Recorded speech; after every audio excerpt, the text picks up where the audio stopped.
Council meeting to order. Roll call. Mayor Kelly. Here.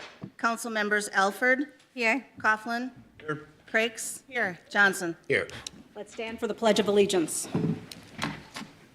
I pledge allegiance to the flag of the United States of America and to the republic for which it stands, one nation, under God, indivisible, with liberty and justice for all.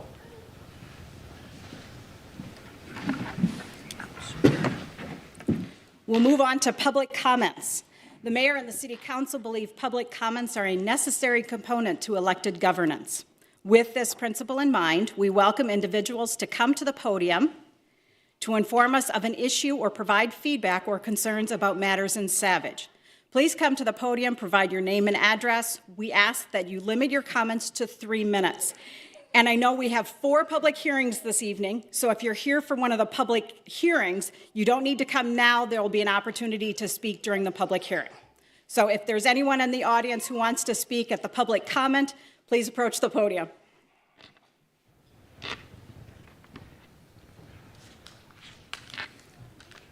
Marlo Medlin, 15434 Dakota Avenue. I'm here to complain about the way the city has stuffed a 4-story apartment complex directly in front of my house. I'm complaining about the way the city changed the street in front of my house. I'm complaining about the way the city moved the address of this building from the street it faces to in front of my house. Now, their driveway is in front of my house. I have 3 city street lights within 250 feet of my front window that will not give me darkness, period, at my house, anywhere in my front yard or my front entry or any front window on my house. I feel the city owes me a large quantity for that. And also, I was wondering what gave the city permission to put 4 waters and 4 sewers onto my less than 1 acre of property, when there already was 1 water and 1 sewer that the city made me pay for in 2014 to the tune of $6,000, which I could not connect to my house because it would have required it to run over 200 feet and come in the opposite end of my house from the well. And now I have one directly in front of my house. I have 4 sewers and none of them go to my house. Who gave the city permission to put the sewers to my property to begin with? That's one of my questions. Why did they lower the street so I can no longer get my car trailer in or out of my driveway? I can no longer get anything in or out of my property from the street south of my driveway because of the curb. And in front of my driveway, they lowered the street. At the end of my property, they raised the street. It would be nice if I could get some information back. And the way the landscapers came and redid the property after they used it for the road, while they redid the road, is terrible. I mean, terrible. I expect the response from the city on all of these questions would be really nice. Thank you. I think that's my 3 minutes. Thank you. Greg, did you want to address that right now, or will somebody reach out to Mr. Medlin? We'll reach out to Mr. Medlin after the meeting. Okay, thank you. Is there anyone else in the audience who wants to speak during the public comment period? My name is Julie Ryan, 13357 Yosemite Avenue South. I'd like to start, I just have a brief message that I had sent to all of the city council and the mayor on May 5th, 2025. I received no response. I live at 13357 Yosemite Avenue South. We have lived here for about 10 years. We've noticed that frequently the traffic on Yosemite Avenue South is moving at a high rate of speed. We have a young daughter. Many of the neighboring homes have small children as well. The speeding traffic has become a safety concern. What can be done to, 1, enforce the current speed limit, 2, possibly reduce the speed limit, or reduce through traffic? Please advise. Since then, about 2 weeks ago, there was a close call with a 7-year-old child on a bicycle and a vehicle. Thank goodness the car saw him in time and drove off the road to avoid the child on the bicycle. It was terrifying. I thought for sure somebody had been finally hit by a car. We would ask for something to be done. Speed limit reduced, speed bumps, whatever the options are. If you could let us know what follow-up, how to expect a response, that would be great. Thanks. Thank you. So Chris, could you follow up with Ms. Ryan, get her contact information, we'll follow up.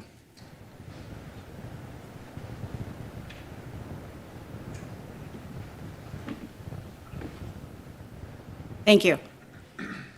Is there anyone else in the audience who wants to speak during the public comment period? Seeing no one else, we will move on to number 3, additions, modifications, and approval of the agenda. Is there anything from the City Council? Seeing none from staff? None from staff. Is there a motion to approve the agenda? Motion to approve the agenda. Second. Motion by Alford, seconded by Johnson. All in favor say aye. Aye. Opposed? Motion carried. We'll move on to proclamations. The Domestic Violence Awareness Month. Chief, I'm going to turn it over to you.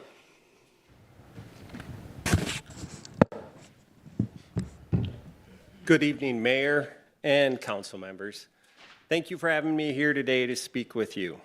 I am Chief Brady Jewell of the Savage Police Department, but I'm also coming to you today as the president of the Board of Directors for Southern Valley Alliance.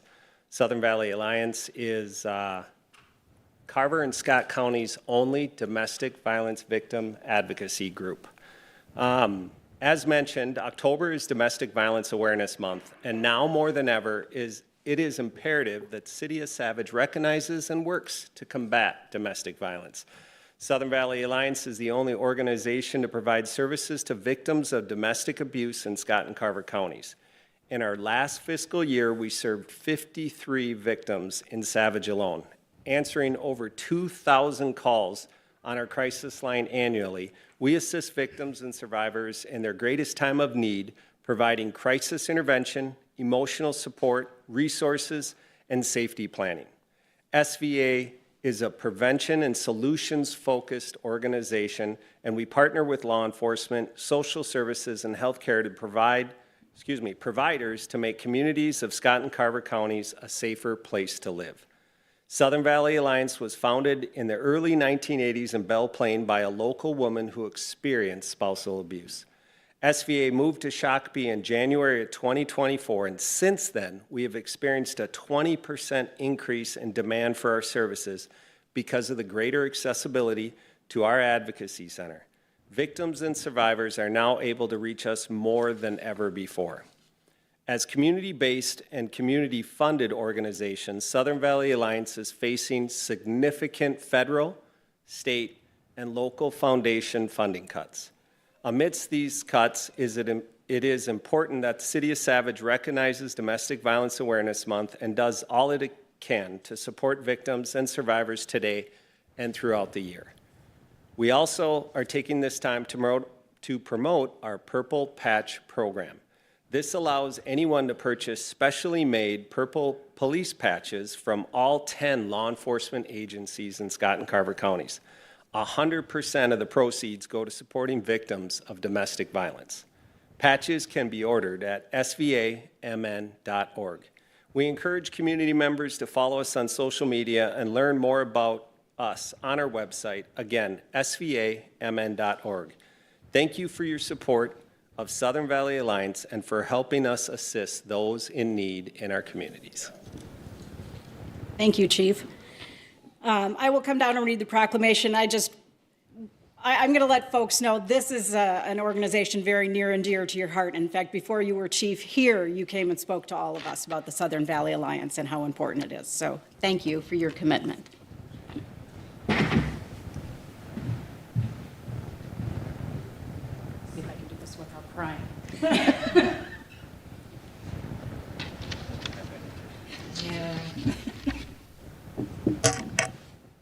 The proclamation, Domestic Violence Awareness Month.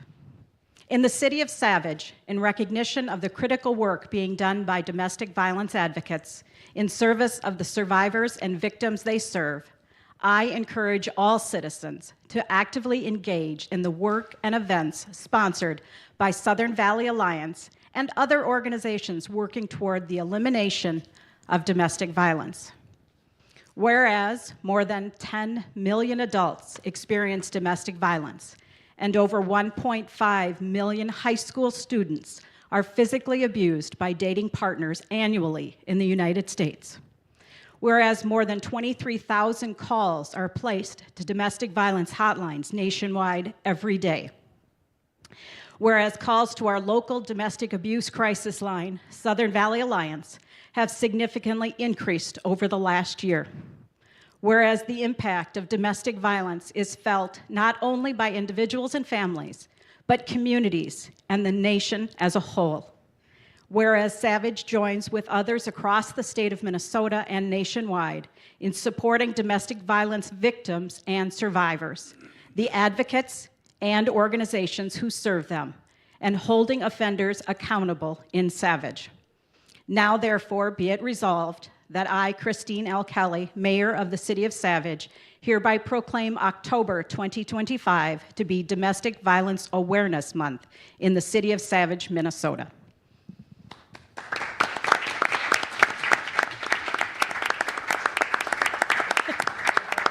Oh, take the glasses off. We'll let you hold the proclamation.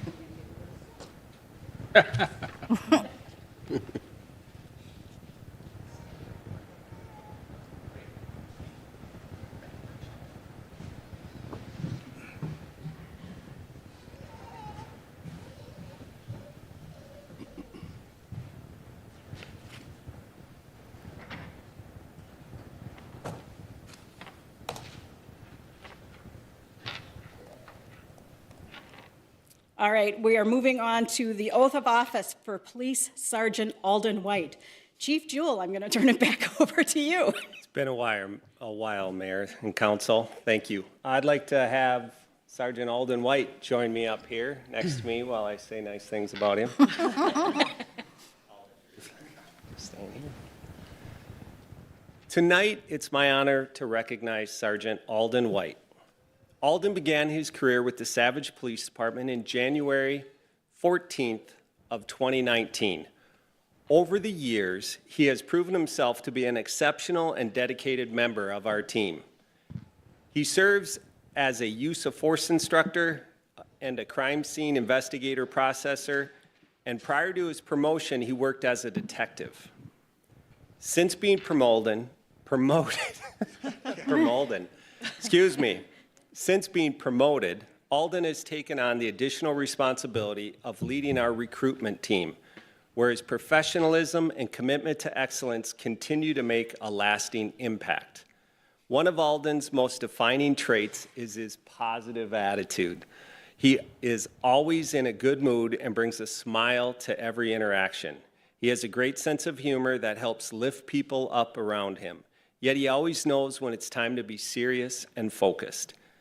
That balance of professionalism and approachability makes him someone others naturally look to for guidance and support. Sergeant White is dependable, bright, and thoughtful problem solver, qualities that not only make him an outstanding supervisor, but also a future leader within the department. His colleagues respect him for his His colleagues' respect for him is clear, and he was elected to serve as a union steward, a role that reflects both his integrity and his trust that others place in him. Today, we recognize not only Sergeant White's professionalism and accomplishments, but also his leadership, dedication, and unwavering commitment to keeping our community safe. After Alden takes his oath of office, his badge will be pinned by his wife, Ariel. At this time, I'd like to invite Mayor Christine Kelly to the podium to administer the oath of office. Following the oath, I'd like to welcome up Ariel to the front to pin the badge on Sergeant Alden.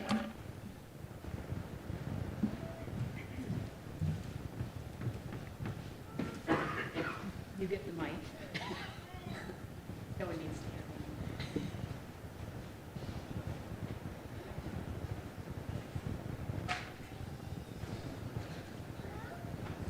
I state your name. I, Alden White, Do solemnly swear do solemnly swear that I will support that I will support the Constitution of the United States, the Constitution of the United States, the laws of the state of Minnesota, the laws of the state of Minnesota, and the ordinances of the city of Savage. and the ordinances of the city of Savage.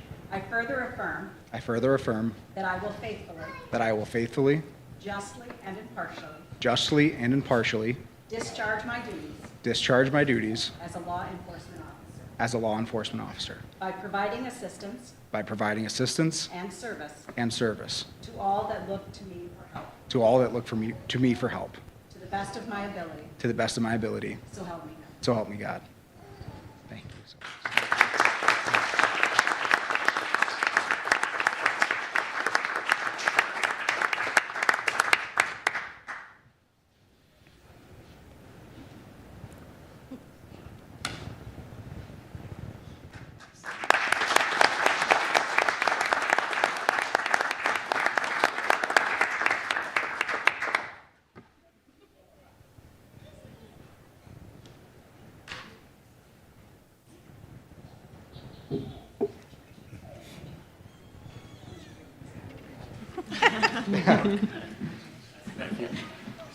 Thank you. Thanks, Brad.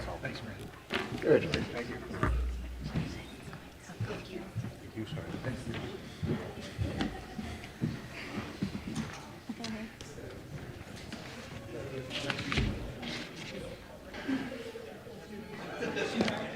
All right, and I was delinquent.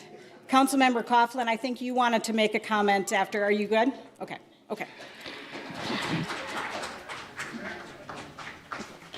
All right, we will move on. There are no presentations this evening. Minutes. Approve the minutes of the regular city council meeting from September 15th, 2025. Are there any additions or corrections? Seeing none, I'll entertain a motion. Approve the minutes. Second. Motion by Coughlin, seconded by Alford. All in favor say aye. Aye. Opposed? Motion carries. Public hearings.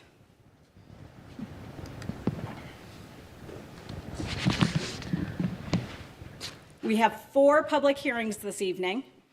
The first one is to hold a public hearing and adopt a resolution to authorize the levy of special assessments for the collection of delinquent utility bills. All right, Lindsay, I think you're up. Yep. Thank you, Mayor and Council. Before you is a public hearing to levy special assessments for delinquent 2025 utility bills. Mailed notices were sent out to all the properties that met the criteria for collection of delinquent amounts on 9/8 of 2025.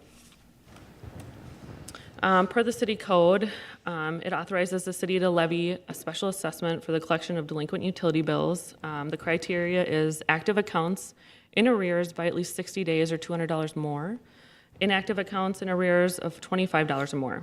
There is a $100 administrative fee and a 5.5% interest added when certified to the county. This is collectible in one lump sum on the 2026 property taxes, and again, the first letter was mailed out on September 8th. Property owners may pay the assessed balance in its entirety before November 15th of 2025, and no interest will be charged and no administrative fee. Anything after that will be certified to Scott County to be collected on the 2026 property taxes. It will be charged interest in the entire amount accrued from October 6th to December 31st, plus that $100 administrative fee.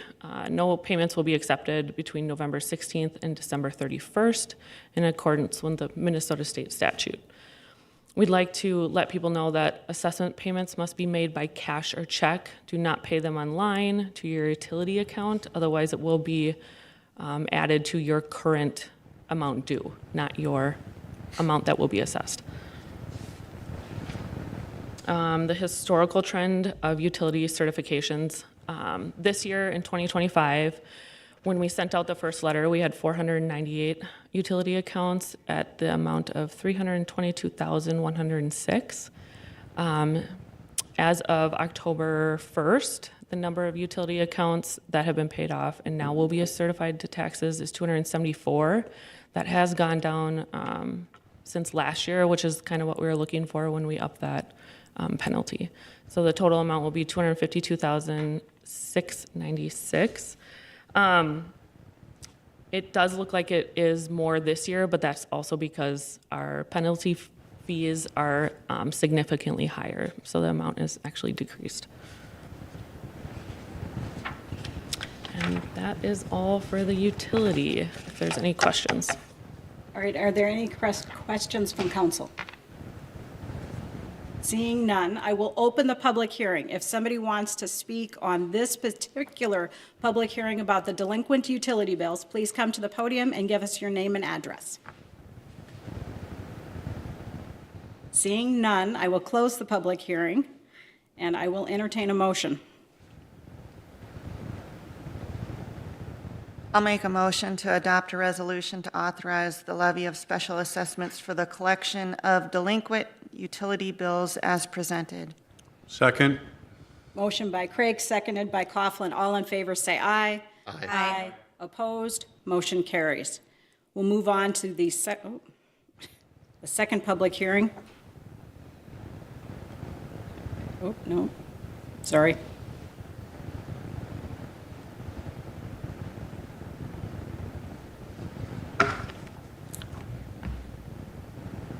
No, I touch it and it blows up on me. All right, the second public hearing, to hold a public hearing and adopt a resolution to authorize the levy of special assessments for the collection of miscellaneous charges. I will turn it back over to you, Lindsay. Thank you again. Again, before you is the public hearing to levy special assessments for miscellaneous charges. These notices were sent out to all properties that met the criteria for collection of unpaid service fees. Per city code, it authorizes the city to levy a special assessment for any service the city is legally entitled to render and for which no payment has been received. Any amounts from October 1st, 2024 through September 30th, 2025. There is a $100 administrative fee added to each delinquent amount plus the 5.5% interest. This is collectible in one lump sum on the 2026 property taxes. And that first letter was mailed out for the public hearing on September 12th. Payment options. The property owners may pay the delinquent amount in its entirety before November 15th, and no interest or administrative fee will be charged. Any balance that remains unpaid after November 15th will be certified to Scott County to be collectible on the 2026 property taxes and will be charged interest and the $100 administrative fee. Interest is from October 3rd to December 31st. No payments will be accepted after November 16th through December 31st in accordance with the Minnesota State statute. This year, the number of miscellaneous accounts certified to taxes will be 13, assuming nothing is paid by November 15th, and the amount is $1,880. And that is all. Are there any questions from council? Seeing none, I will open the public hearing. Is there anyone who wants to speak about the levy of special assessments for the collection of miscellaneous charges? Seeing none, I will close the public hearing, and I will entertain a motion. I'll make a motion to adopt a resolution to authorize the levy of special assessments for the collection of miscellaneous charges as presented. Second. Motion by Johnson, seconded by Crakes. All in favor, say aye. Aye. Opposed? Motion carries. We will move on to the third public hearing. We'll hold a public hearing and adopt a resolution and assessment roll for the 2025 Street Improvement Project, City Project Number 25-01. Sang, I think I'm turning this over to you. Thank you, Mayor, members of the council. Before you tonight is our 2025 Street Improvement Project. So per statutory requirements, all the public hearing notices were sent to those properties proposed to be assessed for the project. So what is the purpose of the public hearing? Is to give property owners an opportunity to express concerns about the proposed assessments. After the hearing, the city council will make the final decisions on the assessment amount, payment period, as well as the interest rate charged for that assessment if it's spread out over that certain period. This is referred to as the assessment hearing, whereas council held a public hearing. That was more of the improvement hearing for the project to move forward with the construction and kind of the overall project. So we're kind of finally kind of the end of the project, which is kind of this process here. So staff did hold a neighborhood meeting as well on September 24th. So the same presentation tonight was given to those in attendance at the meeting. So they do have the information to make the appropriate comments at this hearing tonight. Project location-wise, most of this area is just to the east of County Road 27, north of County Road 42, kind of the major roadways within the city. Connolly Parkway is also within that area, so it splits the project there. So roadways included Brunswick, Alabama, Zarthan, 137th, et cetera. So we did also include a couple cul-de-sacs that were a little bit further off the site, so one off of Vernon Avenue, then 147th off of kind of further south towards Bolden's Acres area, more towards the high school there. You kind of see that map showing the lower left cul-de-sac there. The improvements that were completed was a full depth mill and overlay, so essentially reclaiming the existing pavement, or what they call the FDR. The access material is either removed or used on site, and then a new section of bituminous pavement is paved over that aggregate base that's there. Curb and gutter, we don't replace all the curb and gutter in the area, so anything that's sagged, broken, drainage issues, then if you have sidewalks with ADA compliancy, we replace those areas as well. So generally what you see a lot with curb and gutter is generally areas where services go into homes. You'll have a lot of the trench settlements within those areas, so we do have quite a bit of curb and gutter we do replace. So. Concrete sidewalk, same thing with that. Areas that do need to replace, we do replace that as well. From a utility perspective, anything within the underground, we did televise the storm sewer, sanitary sewer to make sure that we're completing all the work that was necessary. So gate valve bolts on the water main was replaced. A lot of drain tile installation within this area, a lot of sump pump discharges, particularly 147th was a big one. That was a lot more issues with drainage and having to convey that flow into the sewers, sanitary sewers, not sanitary, storm sewer system. We don't want the clear water into the sanitary system. IDI issues as well, barriers and the structures, making sure clear water does not get into the sanitary sewer system as well. Restoration-wise, a lot of topsoil.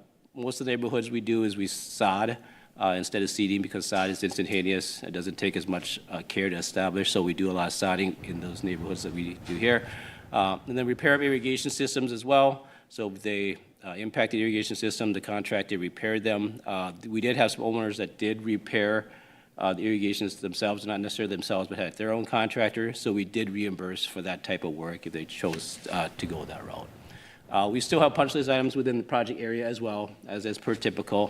Council will see that we don't usually close these projects out until probably next year, just because there's one number of punch list items or cleanup items that have to be completed within the project area.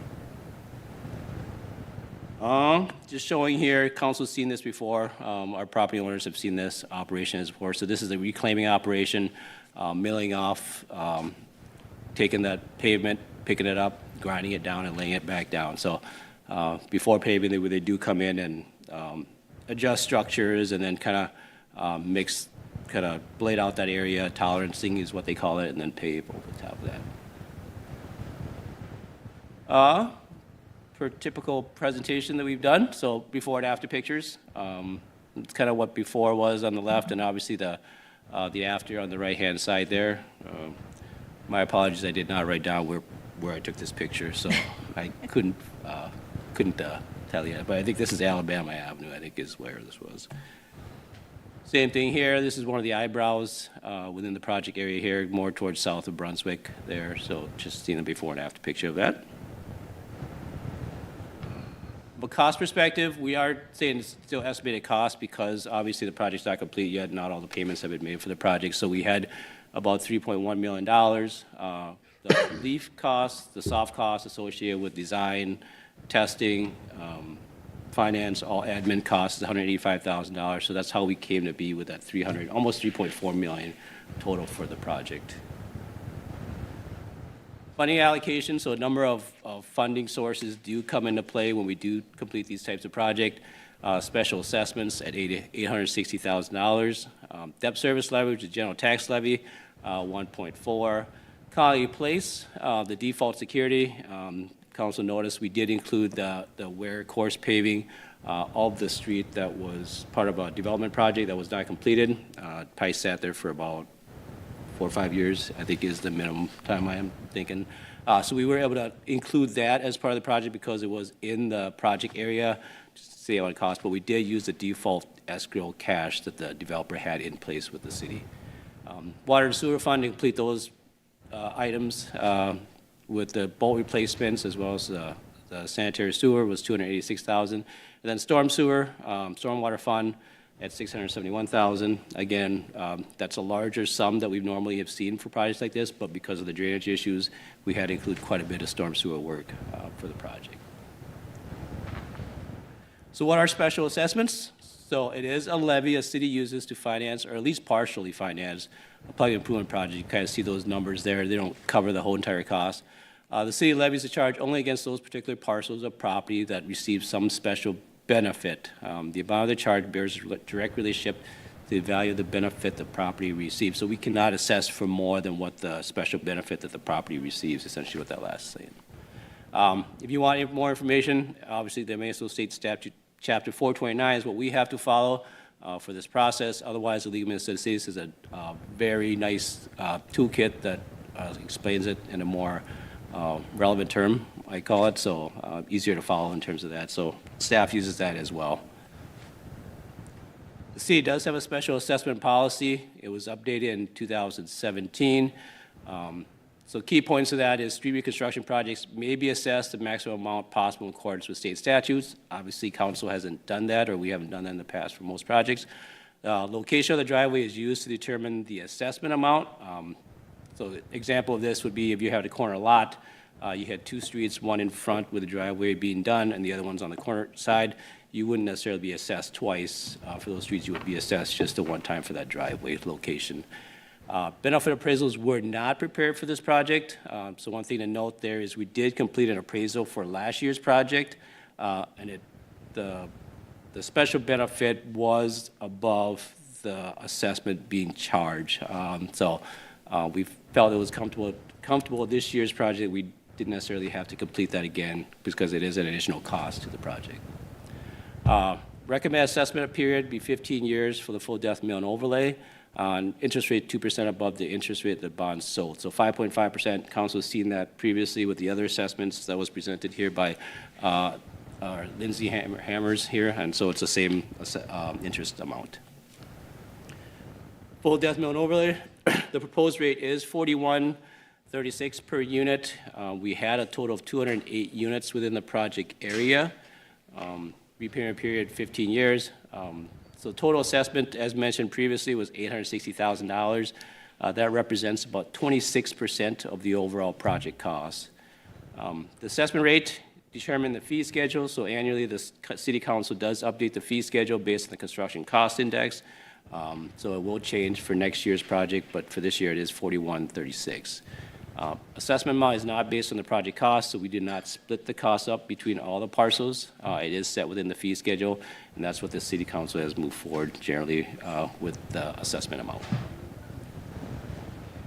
Payment schedule-wise, just give an example of how much the payment would be. So if you were to roll this into your property taxes starting in 2026, per year it'd be about $412, but the first year, because of the interest charged to the end of the year, is about $466. So it is a little bit more for that first year. The property owners that are supposed to be assessed do have 30 days to pay without interest. So from the date of this hearing to November the 6th, they have 30 days to pay without interest. They paid in full. And then there are hardship deferrals available as well for those folks that do need that. So. All right, just the notice. I know we've had a number of questions in terms of what would that look like when does that get mailed out. So generally, when council does, if the council does move forward with adopting of the assessment roll, this will be the final assessment notice that will be sent out to property owners. So it kind of gives them an amortization schedule and then a payment stub as well at the end of that letter. So it's a little bit hard to read there on the screen, but give you a general idea of what's sent out. Appeal. Per mail notice, so we did ask property owners that were at the meeting as well that if you do want to object to the assessments, to do it in writing, either prior to the meeting or at the meeting presiding officer. So we did not receive one, at least for this project. in terms of that prior to this meeting, or this hearing, as far as I know. But that was kind of their first step towards objection of that. So they do have to perfect it with the district court, serve notice to the city clerk within 30 days, et cetera. So that kind of information there is put up there for that purpose. Project feedback. So at the end of each project, we do request feedback, what went well, areas of improvements, communication-wise, what could do better, or if you just want to pick on me, you could certainly do that. So we did have about 5-6 property owners at this particular meeting for the 2025 street improvement project. Most of the project looks great. They really appreciate the responsiveness of the city field staff, as well as our contractors. So kudos to Cal Malik, who was our city representative out on site. Long hours and kind of a lot of work, but they were very appreciative of his responsiveness to the needs of the project. So for instance, example was a garbage was not picked up by the garbage hauler, so he was able to just take the garbage can and take it to Public Works, dump it, and brought the can back to the property owner. So easy fix, but they really appreciated that extra mile that he was able to complete for the project. They also appreciated Let's Talk Savage.com for project information. So I know it's always tricky to get information out to folks, but we did have a weekly update, and they said it was good enough. We asked, do you want more, you want less? At least for this project, they said, it was good. I mean, we knew that if it rained, they weren't going to be working, and so what was kind of put out on a weekly basis was a really good information, and it kind of helped them kind of keep track of where the project was. And so they kind of thank you for the completed project, and overall, I think they had a pretty positive experience in terms of the overall project. With that, there are a number of folks out in the audience tonight as well, so staff is requesting that City Council hold a public hearing for the 2025 street improvement project. All right, I handed to the city clerk an objection letter, and I don't remember what the address was, if that was this project or the next one. 2502, the next one. The next one, great, okay, thank you. Any questions from the city council? Seeing none, I will open the public hearing. If there's anyone in the audience who wants to speak to this first assessment hearing on the 2025 street improvement project, city project number 25-01. You can come to the podium and give your name and address. Seeing none, we'll close the public hearing, and I will entertain a motion. Motion to adopt the attached resolution and assessment rule for the 2025 street improvement project, city project number 25-01. Second. Motion by Alford, seconded by Coughlin. All in favor, say aye. Aye. Aye. Opposed? Motion carries. All right, we will now move on to the next one. I'm getting there. All right. Our fourth public hearing tonight, hold a public hearing and adopt a resolution and assessment roll for the South Park Drive Improvement Project, City Project number 25-02. Sang. Thank you very much to the council. Before you tonight is the South Park Drive Improvement Project, same as the project previously. Per statutory requirements, all those properties proposed to be assessed were provided public notices as well. With that, some redundant information, same thing here. What is the purpose of a public hearing? To give property owners an opportunity to express concerns about the proposed special assessments. After the hearing, the council will make a final decision on the final assessment amount, payment period, and interest rate as well. So again, this is the assessment hearing. Previously held was the improvement hearing for the project. Project location-wise, South Park Drive from Trunk Highway 13 to County Road 27, that whole entire stretch, so includes Louisiana Avenue. That's kind of bisects the overall street, but that's the segment of South Park Drive that we did complete the improvement on this year. Some improvements, as shared previously, road conversions, 4 lanes to 3 lanes for the most part, essentially from Highway 13 to the roundabout. Sections of that was already 3 lanes from Louisiana all the way to County Road 27. That was already 3 lanes of roadway, but that was improved as well. Traffic calming, medians, aesthetic elements, and then decorative streetlights are not yet installed, so that still has to go up yet. Hopefully sometime this week. We're still waiting on a couple brackets for that, but hopefully this week. And then upgrades to pedestrian crossings as well. So some of the things we hear a lot with these collector streets is the lack of crossings and how tough it is, particularly in 4-lane roadways. So we were able to add a couple of these pedestrian crossings within the project area. Pavement, so full depth mill and overlay, again, similar to our neighborhood street improvement project, but we did try something a little bit different this year with this project, just because of the section of the roadway was going to what they call a stabilized full depth reclamation. So essentially what you do is reclaim, and then you come back and actually reclaim again and add an emulsion into the aggregate base, and that was supposed to provide some additional structural stability to that. Good or bad, I think we learned some lessons there in terms of using that. Phase 1, we did use that. I know we ended up not using that for Phase 2, which is from the roundabout to Highway 13, because we had enough pavement section and enough roadway section to make our requirements. So we did not use that, and so we were able to save a little bit of money for the project. Curb and gutter, replace as needed. Same thing as the other project. Obviously, the medians did take more work. That is all new curb and gutter for the medians that were installed. Bituminous trail as well, so reclaim all that, place new bituminous section for the project area. Concrete sidewalk, replace as needed, and then a lot of updating to pedestrian ramps for both the trail and the sidewalk within the project area. Utilities, we had some sanitary sewer repairs, particularly just down towards Featherstone there. We'll repair those. There's some broken pipe there. Drain tile installation, storm sewer. We did some pond work that was shown here later on. And then restoration work with topsoil, sod, seed, depending on the areas. So irrigation systems, I know there was a number of irrigation systems, particularly for the Chadwick HOA, Featherstone, and kind of moving towards the west. And then just punch list items left for that project as well. Maintenance of the stormwater pond, sharing here some pictures of the completed project. It was located north of South Park Drive and southeast of Featherstone Lake there. So a lot of tree removal, sediment removal, and repair some of the erosion issues within that project area. Again, I won't show you this because you've seen that already. So we'll head straight to the before and after pictures. This is the before. Upper left-hand corner there and then the after there.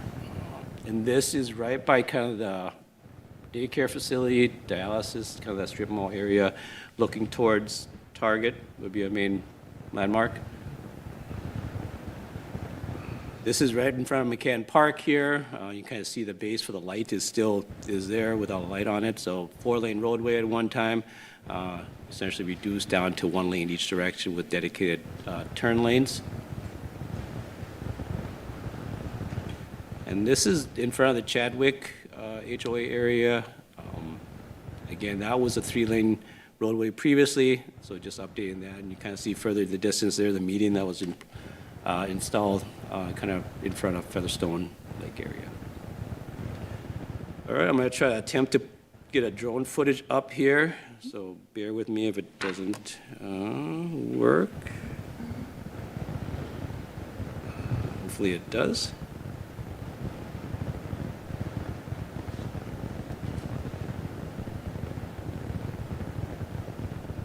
So this was completed before all the additional crosswalks were installed. So there was just a lot of stuff going on and stuff we're finishing up, but kind of gives you an idea of the improvements that were completed.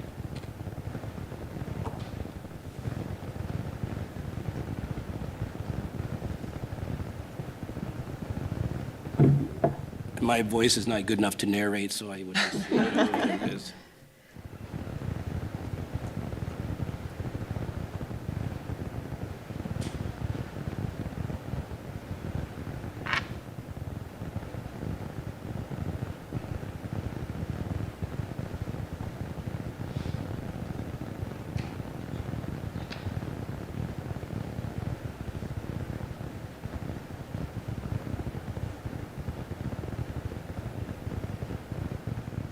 Saying, is that one of the new crosswalks there by the park?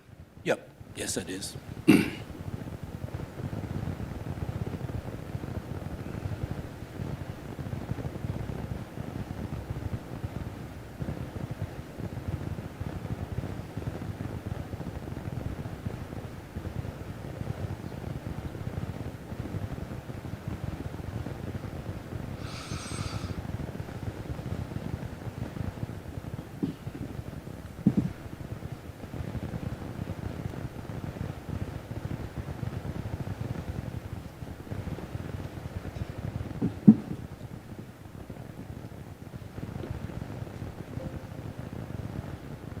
Saying, do you recall what types of trees were planted in the medians?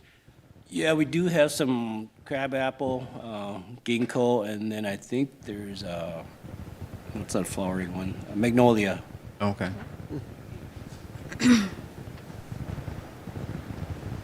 Hopefully, if they survive the winter, we'll get some blossoms in the spring, right?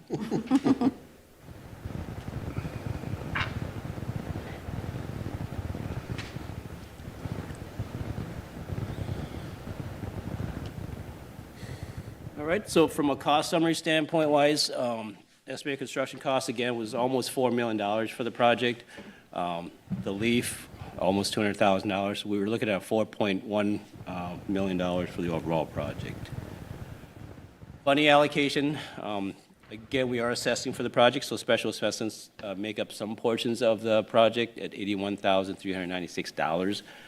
Debt service levy, $329,000. The largest contributor for sources of funding is the state aid fund, or MSA fund, at $3.2 million from that account. Streetlight fund at $153,000 for the decorative streetlights. Water and sewer fund for that work at $121,000, and then stormwater fund at $252,000. That was for the pond work and additional stormwater work on the project.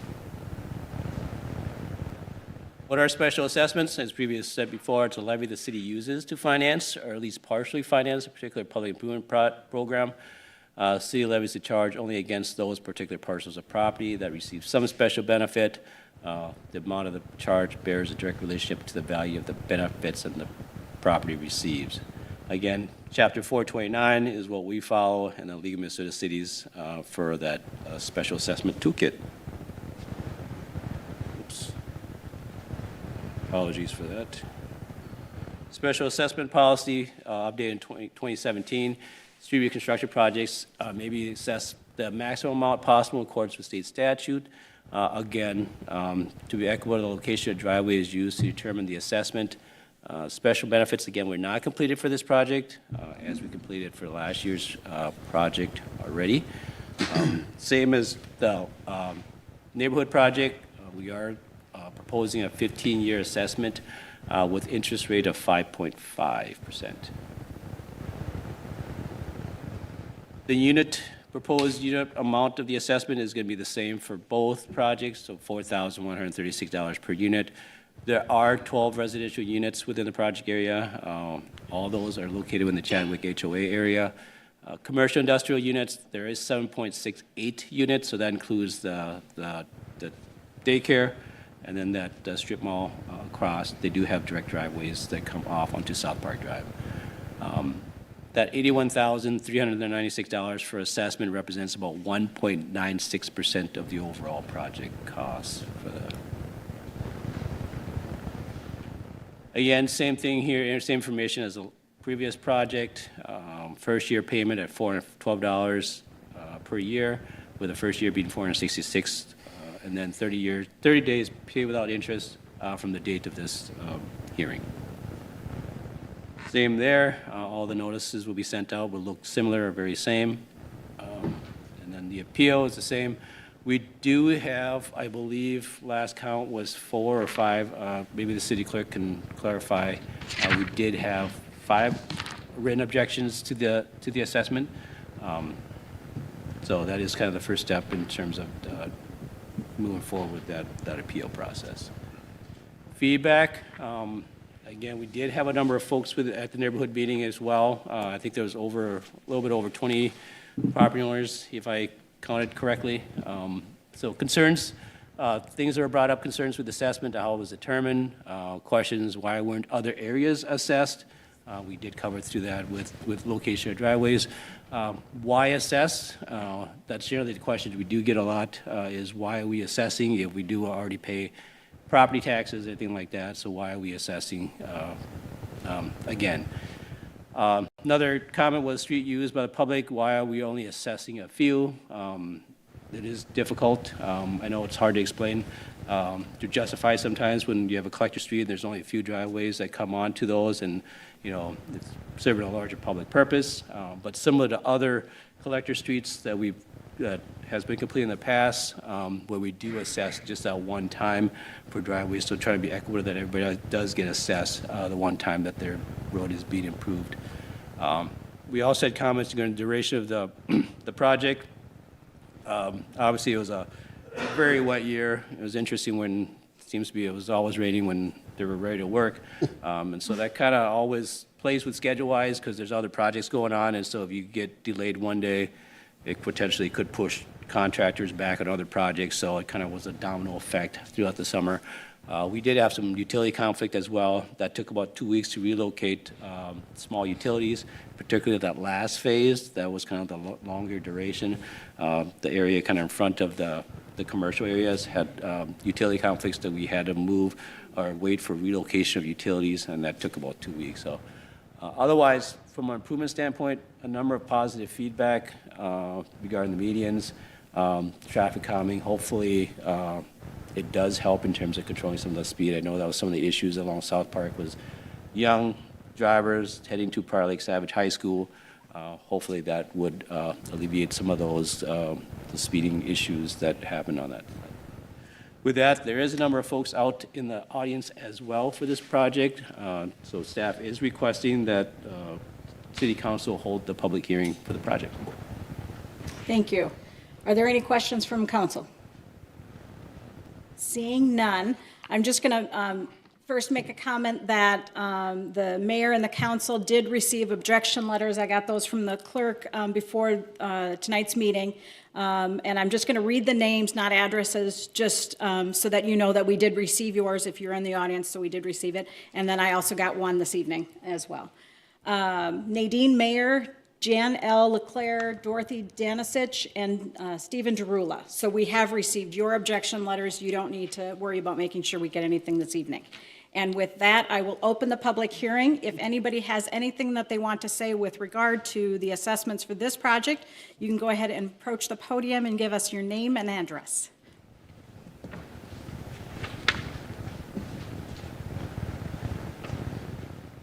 Hello, I'm Nadine Mayer. I'm at 6446 South Park Drive, and I strenuously object to the assessment. As Sang pointed out, there are only 12 properties that are being assessed on this. Minnesota Statute 421051, appropriation of costs, is permissive. It's a may, it's not a requirement.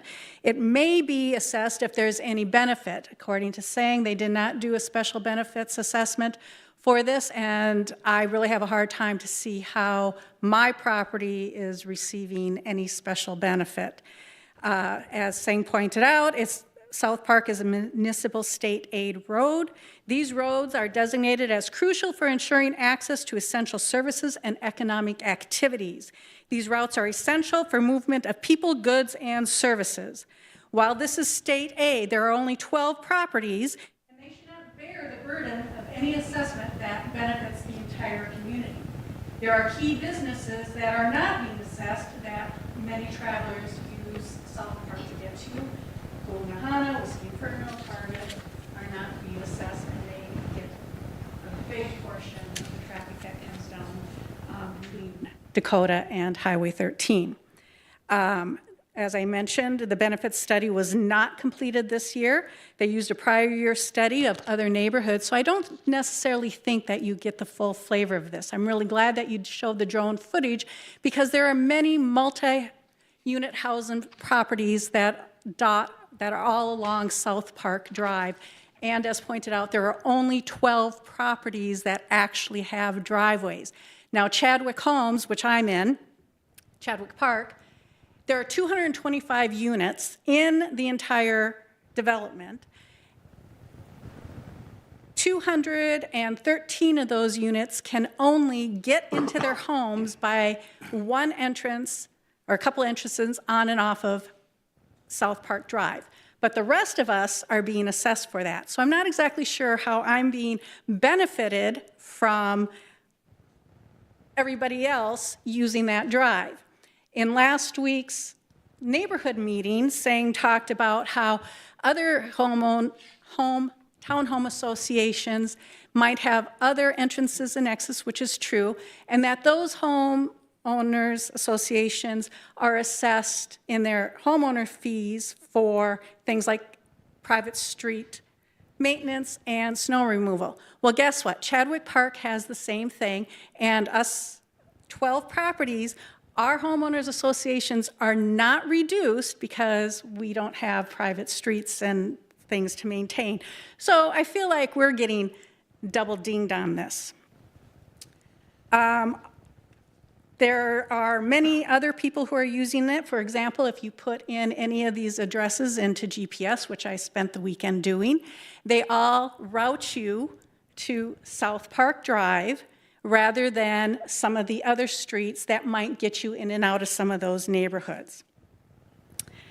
So I don't think that just 12 driveways should be assessed on this, given that in your own study for this project, from Dakota 27 to Louisiana, the average daily traffic is 3,264 trips. The report stated with the improvement, you're anticipated to add another 1,000 ADT to that total. So there is no feasible way that 12 properties are going to make over 4,200 trips a day. We will be actually receive negative impact from this. We already have more traffic. The traffic that's coming through is speeding. They come out of that chute and they put the pedal to the metal. We will have more noise. We already have more noise than what we had before, partly because you took out so many trees on Featherstone Park. It's going to be less safe for us to enter and exit our driveways. It's going to be less safe for us to cross the streets, even though you put in a crosswalk. There's going to be more traffic. There's going to be more heavy trucks on this road, more emergency vehicles, and potentially more accidents. I know I'm over my 3 minutes, but I'm almost done. No. This is not the public comment time. You have your time that you get to speak. I also object to the city collecting interest on any payment plans if you do approve the assessment. While this is allowed by law, and I know it's intended to cover some of the administrative burden on this, it seems like it's a moneymaker for the city, and I don't think that you should be assessing property owners such a high interest rate for an assessment that most of us don't even want. That's all I have. Do you have any questions for me? Usually we don't. I didn't. But Just offering it. No, it was a good question. So thank you. Is there anyone else who wants to address the city council? Please. My name's Aunt Jenga, and that's my son right there, Masharia Jenga.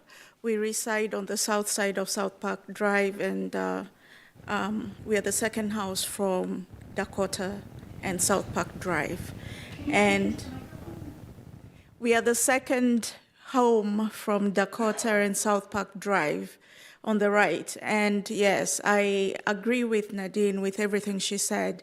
Of course, for me, getting out of my driveway takes quite a bit of time, and having the increased traffic is a big deal. Of course, it's not also safe for my child out there with the speeding cars. I would appreciate if we could at least share the cost out with all the other townhomes that have to use South Park Drive to get in and out of their homes. I think that's the fairest thing we could do with this.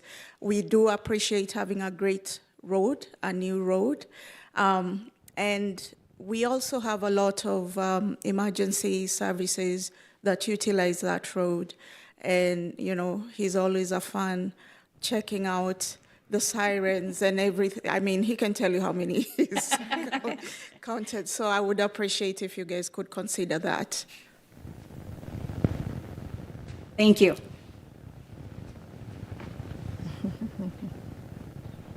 Good evening, and thank you for your service. My name is Jan LeClaire, and I'm at 6315. I am the first house on the corner of Dakota and South Park Drive. So yes, we have a front row seat to thousands of cars and all the emergency vehicles that our neighbors need and that you all provide. So we are thankful for all that you do, but we don't feel it's fair, equitable to ask the 12 driveways to assume the homeowner cost of hundreds. I don't know how many townhomes are down by the park, but we must be nearing 1,000 residences of people that the only way to get to their dwelling is to use South Park Drive. Yet there's only 12 of us that need South Park Drive to get to our homes who are being assessed. So either an area assessment or perhaps for the 1.96% of the cost, the city might reduce that assessment for we 12. Thank you. Thank you. Anyone else?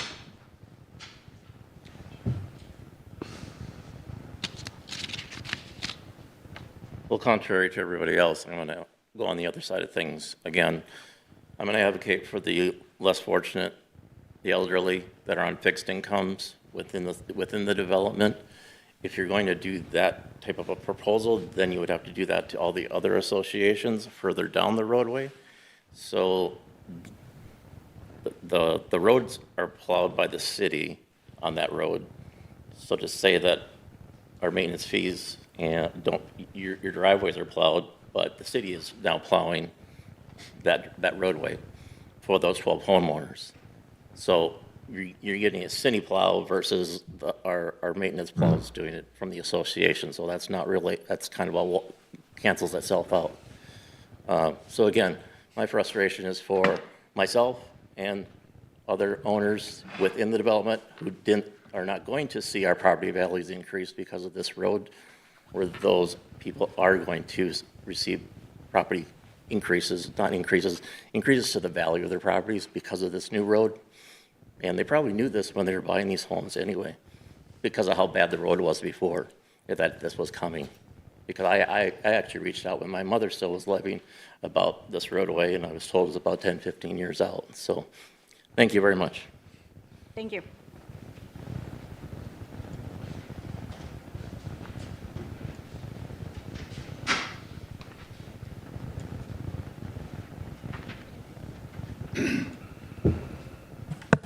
Good evening. My name's Kendall Larson. I am part of the association board of Chadwick. And by the way, thanks for all of your service, and especially I think this was a real challenge of a project for him and his staff.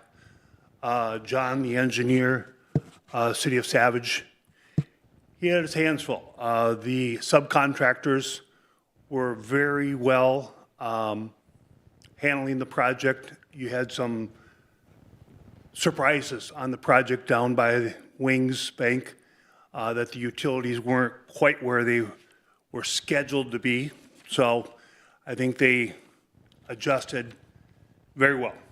A few things I just want to point out. It's interesting, Brad, you bring up the trees in the boulevard. A little bit of a concern with the magnolias growing there. The other ones are great species. They'll grow very well.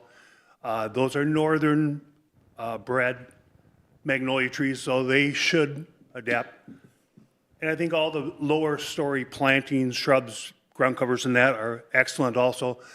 But they really need, projects like this one, they have the center areas in plantings, really need a special attention almost for the continued maintenance of those. So that's just one thing I want to point out. The other species in the pond, I think, were chosen very well, and great job on that.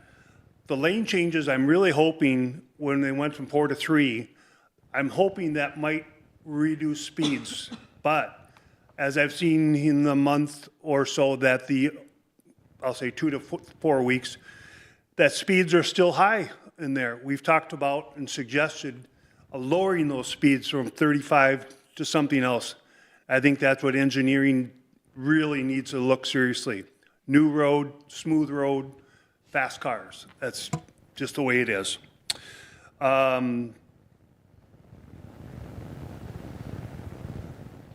Plowing of those areas are a challenge too. I think Say brought up a couple of samples on neighborhoods like this that have a public road amongst the private roads in townhouse, condominiums, whatever they are, but they're public road, private road. So the people who do our maintenance now, myself and the other people on our HOA board have tried to attempt a new board this last year, have really tried to reduce the difficulties when you have city plow versus our commercial plowing. And both people do well, but their timing is not the same time, obviously, and that's never going to happen. That's not what I'm asking. But it just requires special attention for both parties, because when we do the plowing of those 12 homes, we can't just leave it on the road. They're going to come in there and they'll blow it back on the road, the city plows. So it's just going to take some special attention, and we're going to work with that. And I think, as I said, with this project, Say really had his hands full, and his staff had really their hands full, trying to figure out what they're going to do. The assessments are the assessments. I'm not going to speak about those, but it was a challenge project. We will try and do our best as things go on. And again, thank you for all your help. Thank you. Is there anyone else who wants to speak? Going once, going twice? All right, I will close the public hearing. And are there any comments or questions from the city council? Otherwise, I think I'm going to let the city administrator maybe address some of the questions that we had. Yeah, first, I think Mr. Coughlin had. Oh, I'm sorry. Bob. Thank you, Madam Mayor. I appreciate, we don't actually get a lot of people come up and talk about the assessments too much. So I appreciate you reaching out and voicing your concerns, and understand that there is an appeal process to go through it, and at tonight's hearing, we won't be doing the appeal process to make major changes at this time, but individually, we can look at the request for your assessments during an appeal process. So I don't want to get too deep into some of the reasons why we have this assessment and how it's determined. That's going to be handled during the appeal process. That's it. That's okay. Anyone else? All right. So, yes. Thank you, Mayor, council members. I think I'll start by asking Sang to talk about the appeal process, just as a reminder for city council and people at home, and then folks in the audience too, about how that works. So the appeal process, obviously tonight is critical. That preserves your right to the appeal. So anything written, we kind of heard that we had about 5. We had 5 that came in today. So that preserves your right to an appeal, but you do have to take it to district court to serve the clerk with that within 30 days of that. So information there on the bottom, this one. Any owner may appeal an assessment to the district court pursuant to Minnesota State Statute 429 by serving notice of appeal upon the mayor or city clerk within 30 days after the adoption of the assessment, and filing such notice with the district court within 10 days after service upon the mayor or clerk. So that's all the information we have. If our city attorney would want to add to that, but at least that's what we share with our property owners, or those supposed to be assessed, that process. So those, do you have anything to add, Dan? No, nothing particularly. The appeals process is laid out in the statute. It's also in the handbook that Seng's referred to a number of times and has been up there tonight. The purpose for the council is to decide whether to go ahead and move forward with the assessment roll. If it's adopted tonight, then those who have submitted their appeals in writing, your next step would be to then, within 30 days after the adoption tonight, serve the mayor clerk with your official notice of appeal, and then file that within 10 days with the district court to preserve that. Really, the only thing that's at issue on an appeal of a special assessment is whether the benefit exceeds the assessment amount. And so there are what's called the special benefit test. A court will look at whether the benefit to any one property exceeds the amount of the appraisal. There was a comment earlier tonight made about, well, you don't have an appraisal done for this project. It is not required. It's not uncommon for cities to do them every now and then, but if they're doing them every year, then it does become a little costly. So it's not required. I know that sounds maybe a little counterintuitive, but ultimately then, if you do move forward with your appeal, the onus is on the city to establish that the benefit exceeds the amount. Thank you, Dan. The other thing that I heard that I'll just point out is that we don't charge, there was a question about the value, and I think Dan kind of pointed that out, and then I'd just like kind of add that that's why we do the flat rate amount. It's not like a percentage of the project, so everybody, whether it's 100 homes on a street or 12 homes on a street, it's just the flat amount. And then there was some questions about plantings. I don't know if you had anything to add to that, saying, or just maybe also just speak to our process, because whenever we do a project like this, we do have trees that inevitably don't make it, and what's our process to replace those? Thank you, Brad, for that. So I forgot to touch on that. The one thing we did differently with this project as well, because of the establishment of the medians and making sure that thrives, we included a 3-year maintenance agreement within the project itself. So the contractor is actually responsible for mowing for the next 3 years, as well as a warranty on the plants and the trees. So essentially watering, making sure the plants are alive, and as well as replacement when that time does come for the project. We did do that to put less pressure within staff itself, and as well as try to get the medians established. So that's one of the critical things is, as these projects are, is making sure that looks the way it's supposed to look as we move forward with this, with the median areas. Thank you. I think that's all I had, unless you heard other questions. Yeah, if you could clarify, there was a comment about the development targets it's in not being assessed. I don't think that's true. I see 2 larger assessment pieces. That's Savage Office Development's 2.9 units, and the other one, which is the, here, which is S3A Holdings, which I'm not sure what that is being assessed 4.78 units. So they're a larger share, but could you confirm? Yeah, Mayor, members of council, let me pull up a map here quick to kind of show how that was determined.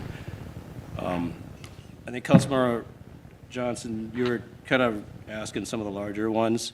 The 2 parcels that are supposed to be assessed as part of the project is the daycare facility here to the south, and then to the north of it is that, I think we could say diocese, there's more of a strip mall area there. So they do have direct driveways that come onto the South Park Drive.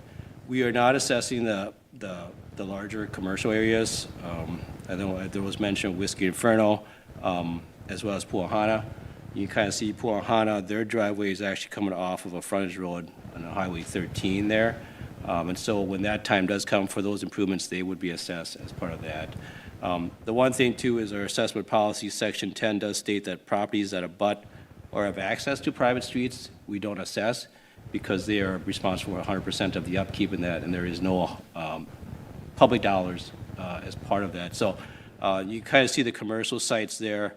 They have a number of roadways and everything else associated with their areas. So our assessment policy says driveways is a short road that kind of gets into that, whereas a lot of that is more of roadways, interior roadways as part of that. So similar to, I think there was another question in terms of, oops, my apologies here. Some of these other townhomes within this area, you kind of see a bigger townhome here, is just to the north of McCann Park.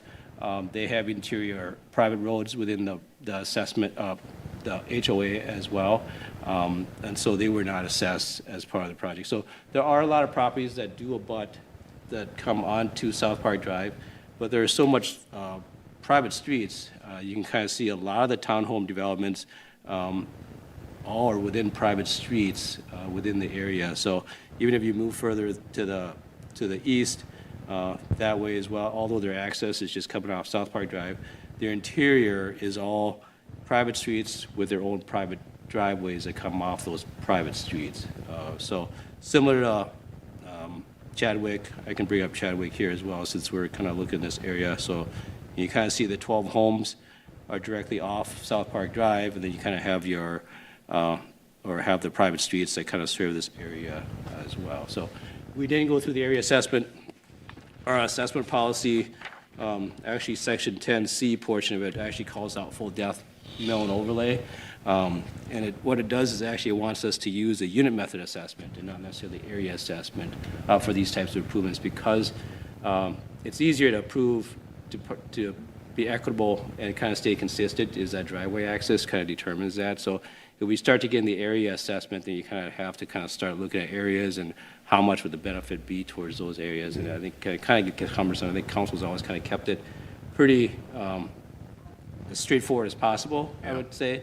I know it's not perfect, but it's a system we've kind of used or kind of following the policy to try to stay as consistent and equitable as possible. Thank you. Any other questions from council? All right, I have just a couple of things. There was a comment that was made about the continued maintenance and plowing, and I want my public works people to know that we do appreciate them, and we do know that this now is adding to what they're dealing with. So what I think we found with Glendale was when we changed things up and added those medians, there really did seem to be some traffic calming there. And I think there was a lot of residents who were really happy with what that project looked like after it was done. So I'm really hopeful that there's going to be some calming. If not, then I need to make sure that my police chief knows that this is an area that our folks need to be watching. And I've got a nod back there. So I'm going to put it on his radar that we need to make sure that this is happening. Because that was part of the whole purpose of adding the medians in is that traffic calming. But with that said, I also understand that makes this more challenging for our public works folks when they are plowing the roads. And I was fortunate to ride in one of those plows last winter, and I'm not going to say it was terrifying, but it is a different view from the top of that plow and seeing what they have to do and what they go through. And so I'm just going to do a shout out to them for taking care of the streets as they are. So I mentioned that we got the nod from the chief about the speeding traffic. And then I just want to mention, because I have gotten some phone calls, why is this not being covered by our taxes? And I think it's a fair question. I really do. I think it's a fair question. The way our assessment policy has worked is we kind of have got that flat rate that we're charging everybody with their driveways. And I understand with this one, there just is that thing that this doesn't feel fair for those homeowners in the townhome development. I hear you. I really do, that it doesn't seem fair that you're getting the assessment and all of the people who are coming off onto that road, using that road, they're not being assessed. It doesn't seem fair. I'm just going to tell you, it doesn't seem fair. We have to make a policy. This one, it's not perfect. It is not perfect. But it does seem to be as, I want to say, equitable, over the long run, I do hear you that it doesn't feel equitable here. I really do hear you. But we've tried to create a policy that seems like it works throughout the community. And what we're assessing is less than 2% of what the total project is costing. And so the rest of that amount is being picked up by the rest of the community. So through our debt levy and actually this project, most of it's being picked up by the municipal state aid dollars, which was going to be my other question. Where are we at with that balance after this project? Do we know? You know. Mayor, members of the council, we are going to take about a year here to get up to where we are at the balance. Okay. So with large projects like this, we do have allocated about $1.6 million within our state into the state aid fund account. With these types of projects, obviously 1.6 plus another 1.6 will get us to that 3 point, pretty close. So the intent here is to use this year's and next year's to pay it back, so we can advance state aid dollars, and then hopefully after next year we would be back into a positive account balance. So I know we can dip negative on those, but I also know that you've been doing a really good job of trying to make sure that we work both the municipal state aid projects in with the other the other residential projects, so that we're not dipping too much into that, not letting that get too negative when we need those dollars for other projects. So I will once again ask if there are any, yes, Stacy, questions? Well, maybe I'll just echo what you said, and I was going to say, if the rest of the homes are all off of private roads and they're all part of the same homeowners association, I would hope that the homeowners association would not be assessing the houses that are on the public road when they have to redo their internal roads. And I would say that you should go to your homeowners association and talk to them, at the board, to plead that case, because they are the ones who are receiving the benefit from those roads being done, whereas your home is coming off of a public road and you're paying for it right now. So I don't know how we as a city would do anything differently as far as being equitable, as far as how we approach this. So that's all I wanted to add. Right. Was there anything else that? No. Okay.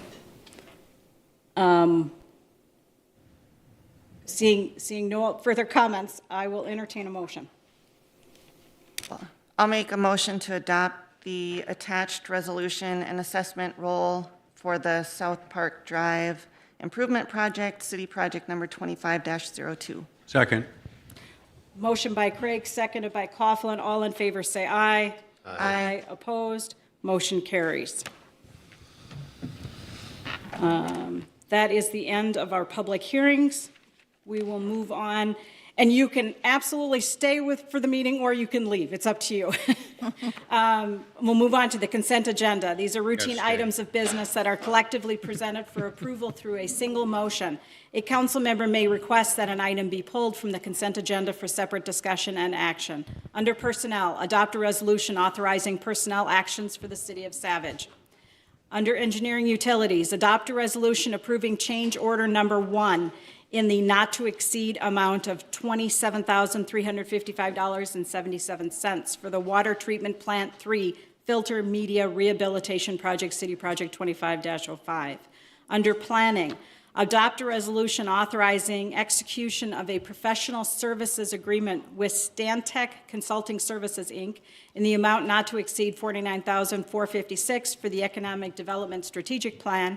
Under police and fire, adopt a resolution approving 4 forfeited vehicles to be declared surplus equipment and to be disposed of in a manner that complies with state law. Under finance, adopt a resolution to approve claims listing. Under general, adopt a resolution authorizing the city of Savage to enter into an agreement with Cementra to administer the private plan option for Minnesota's paid leave program. Is there any item that anybody wants to pull for further discussion and or action? Seeing none, I will entertain a motion. Make a motion to approve the consent agenda as read. Second. Motion by Johnson, seconded by Alford. All in favor say aye. Aye. Opposed? Motion carries. Under general business, Consider adopting a resolution authorizing the sale of low-dose hemp-derived THC edibles for retail sale at the City of Savage municipal liquor stores. James. Good evening, Mayor, Council, audience. We're following up on a workshop discussion we had that would allow the liquor stores to sell low-dose hemp edibles in the stores. Just a quick recap of some of the things that we talked about at that work session. We have several municipal liquor stores throughout the state, some very prominent ones as well that are currently selling edibles and have done quite well with them. We think it would be a great addition to what we sell currently here in the Savage liquor stores, which is the low-dose hemp beverages. So this would be the edibles that would be adding on to that. This is by far our most successful segment of the business, is THC sales. We've seen the largest amount of growth in the last year and a half in that, and we're seeing that echoed throughout the entire municipal liquor system. So our request would be that we can move forward and sell low-dose hemp edibles in the stores. There's no change that council or anybody else would have to do. We already have the license. We already know the laws and how we would sell them in the stores. So there's really nothing additional. It's just looking for your approval that we can do that. Brad. Mayor, Council, thank you. If you recall, we had this conversation at the work session. Just because of scheduling, we only had 3 of the 5 council members there. And so just to make sure that we had this, the direction we needed from City Council, we put this on the agenda. What we have for recommended action is a resolution authorizing the sale of low-dose edibles. We could also, we say the second option is to deny the request. If the council wanted to, we could also have a resolution to direct staff not to. Resolutions act as the, the formal decision, direction of the city council. So that's, I just want to point out that's an option too, is that there could be a resolution to direct staff not to sell edibles. And that's all I had. Okay. We talked about it at the work session. Not everybody was there or was able to be there, but the work session, this is where we make that policy decision, is here when we're at the public hearing or when we're at a public meeting that's televised. So I just thought it was really important that we have the conversation here, in front of our constituents. So. Yeah, I'm happy to weigh in since I unfortunately missed the work session. I am not in favor of the edibles. I think it's one of the things we talked about when we talked about THC beverages, that focusing on just on the consumption of drinks is what our liquor store is all about. It's not about selling all other types of hemp products. I also have a challenge with just small businesses within our community that is part of their business, that a city to be competitive or to be competitive against them, I don't think feels right. But liquor, we corner the market on that, and that is the only option in town. So there's no small business that can benefit from liquor sales other than us anyways. But with the edibles, that's not true. So I have a problem with that fundamentally, that we're trying to encourage small growth business, that this doesn't feel right. Plus, we don't sell cigarettes. We don't sell nicotine tobacco at our liquor stores either. And they're all a similar line item in a lot of ways that people think of it in that way. So I think I'd just keep our liquor store focused on beverages is what my preference would be. Next. And there isn't an order here. Who wants to jump in? I'll jump in. All right, Or do you go want to ahead. jump in first, Bob? No, Go ahead, Stacy. I don't always have to Okay. make the most noise. And I hear what you're saying. I think what my stance was at the workshop was that I feel like by entering into the market for THC drinks, we kind of opened that door to see how it went. It's been successful so far. I think that having the option of purchasing the edibles at the same place as where people are buying their THC drinks made sense to me. And I don't feel that it would necessarily cut into the private market maybe as much as you might think it would, because I think the other locations are very specialized and that's their business. This would be kind of, I don't want to equate it to like a candy bar, but it's just another opportunity for people to buy something while they're already shopping at our liquor stores. And as we've seen, you know, that's really where our growth is happening in sales, and I would hate to have the city miss out on that revenue. Bob? We are also a business within the city. And industry is moving towards the not differentiating between a beverage or an edible. It's low-dose THC sales. We only have one license where you can sell both. We don't have separate split on that. And to try to split hairs and saying one's different than the other, I think that's hypocritical. And so we have people coming in asking for the product, and we've seen the success across the industry. It's not going against, we're not being special, we're not the first ones to do it, but it's actually strange that if we choose not to do it, that would be kind of against the norm, against our own opportunities. We tout all the time about how sales from this business that the city runs helps support the city. And so to deny ourselves the opportunity to do that, I think would be very short-sighted, and I am in favor of approving this. All right, Megan. All right, close it out.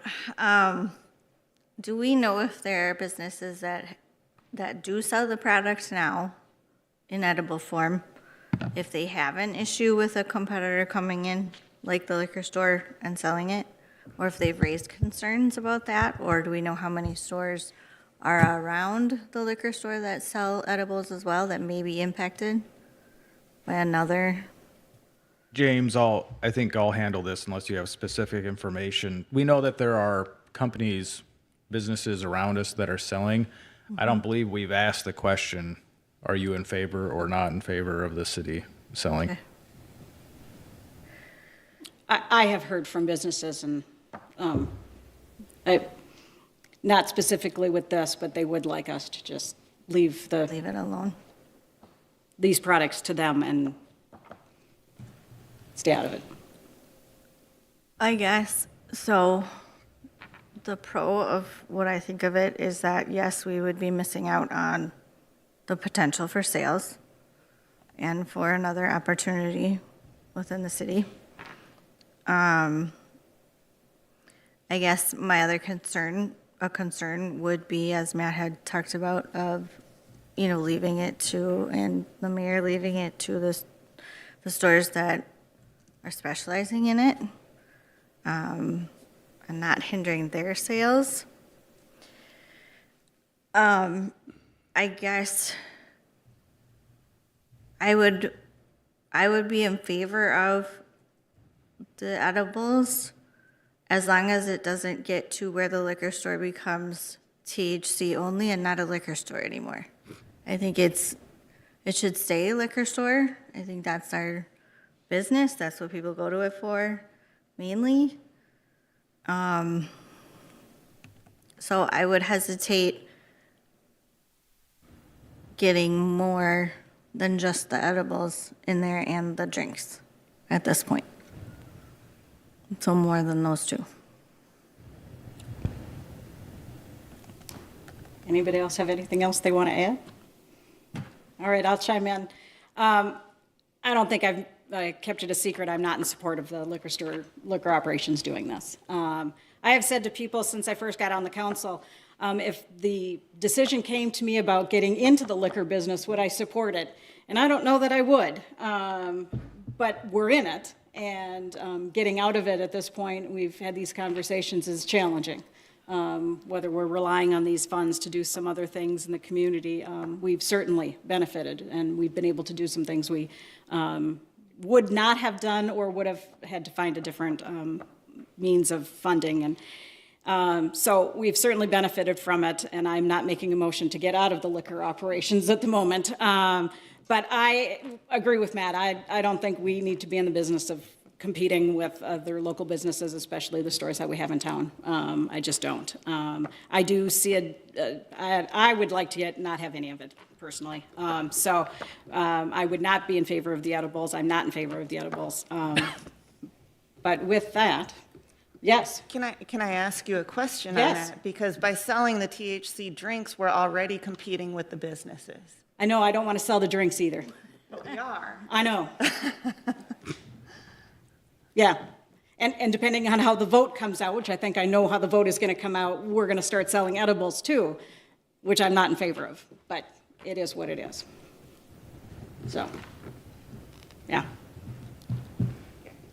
I'll just add one more thing. Like, Absolutely. These conversations have been a long time in the process, even leading up to where the state's involved and everything else. And I know I initially was very much against having any of it in our city at all. I feel like now it's here. I don't know if we're having a lot of problems with it because I haven't necessarily heard we are or are not. And I just think, you know, the fact that we have the city-owned liquor stores does so much, can offer so much opportunity and gives back to our community in a way that we wouldn't otherwise have if we did not have that business. And so I just want to recognize the fact that I also did not want it at one point in time, but at this point in time, I am willing to support it. Okay, got one more thing. Go ahead. Now that we bring up the issue of police and that maybe being another layer to them too, I guess that would be my other concern, is that we're adding to their workload, and if people are not going to be responsible with it, is that going to be a hindrance to come to the community, to our community, and be here and live here and work here and have kids here? I personally, as having a 13-year-old daughter, don't want it. Didn't want the drinks either, because it's too much. It's a pull, and it's as a parent, I struggle, and as a city council member, I struggle too. I guess my concern would be that people make bad decisions, and we're putting police officers and our fire departments in bad situations that we don't need to. I just look at alcohol that way too sometimes, that and not even getting into the driving aspect of it. That's a concern that puts everybody's lives on the line. So I don't know. That's just my 2 cents as far as that goes. I will echo Stacy's comment. We have had these conversations for a long time. We started having the conversations before the legislature actually even adopted the statute, just trying to anticipate what was happening. So we have been having these conversations for a long time. And the discussion up here is a small microcosm of those larger conversations. And so I don't want to dismiss those conversations because they have been important. So with that, I will entertain a motion. I'll make a motion to adopt a resolution authorizing the sale of low-dose hemp-derived THC edibles for retail sale at the City of Savage Municipal Liquor Store. And I'll second. Motion by Coughlin, seconded by Crakes. All in favor, say aye. Aye. Opposed, say nay. Nay. Nay. Motion does not carry. Do we need to? We can bring, I was talking to Dan about this. There's two ways that the council can approach this. If the council wants there to be clear direction to staff not to sell it, and then we wouldn't be able to sell it unless we brought the question back to council, we will bring a resolution to the next council meeting If you just want to take no action on the resolution, and then staff, if this came up, we would just be tasked to remember to bring this up to council at the time. I think it would be appropriate to bring a it back, to resolution. do a resolution. Yeah. All right. We will put a resolution on the next city council agenda. Not the work session, the next regular Sorry, meeting. yes, next Just- regular meeting. Yes, Stacy. Can we have any further conversation at that time? or We not? absolutely can talk more about it next time. Can we request additional information in the meantime? Like Yes. from our police Well, department? and we can have more conversations if it's appropriate at the work session and/or the next meeting. I'm open to either. I'd say, Mayor and Council, I was going to say, if there's additional information you want us to pull together between now and that next meeting, if you can send it to us, we can start working with our public safety partners on that, on pulling anything else that will help you make that next decision. Thank you. Yes, and I think it would be helpful to know, also knowing that we can't control what's being sold at other places, and that will continue to happen regardless of whether or not we start to sell. And yet, to have an idea of what that landscape looks like would be helpful, I think. Because I think a lot of what we've talked about before, too, is the safety elements of the trained staff here at the city and what they bring to the sale of the product as well. So I guess before we completely just go in the opposite direction, if there's a chance for more conversation, I would like to have it. I'm absolutely in support of more conversation. Say, Madam Mayor, it looks like the chief of police is stepping up. Chief Jewell. If I may make a comment, the number one thing that causes harm in our society by far, and it'll never come close, is alcohol. Ruins the most lives, has the most addicted persons to it, causes the most carnage on the roadway, and we sell that. I don't want to give a false impression that I'm going to be able to tell you our society is going to be worse in the community of Savage if we sell it. I'm not going to be able to show you numbers. It's too new. You're right. Other communities sell it. So I will not say our community will be placed in danger more by this. But I will say that we're already selling the number one thing that harms the most people in our community. I'm not, nor my department is going to be able to have a lot of numbers that we've had a ton of calls about low dose. We haven't. In the Twin Cities, I think the biggest harm is the children eating these. The two most famous that we heard about right away are Woodbury and Egan, that had 4 children in each. I think one was 5 and one was 4 because they found their parents' edibles and gave them away to the other kids in the house, and they all overdosed and came very close to dying from that. They all recovered. Edibles look like candy. You don't puke them up like you do alcohol. It's not a big, it's just different. So I can't say our community will be harmed greater by us selling it at our municipalities. It's already out, so is alcohol.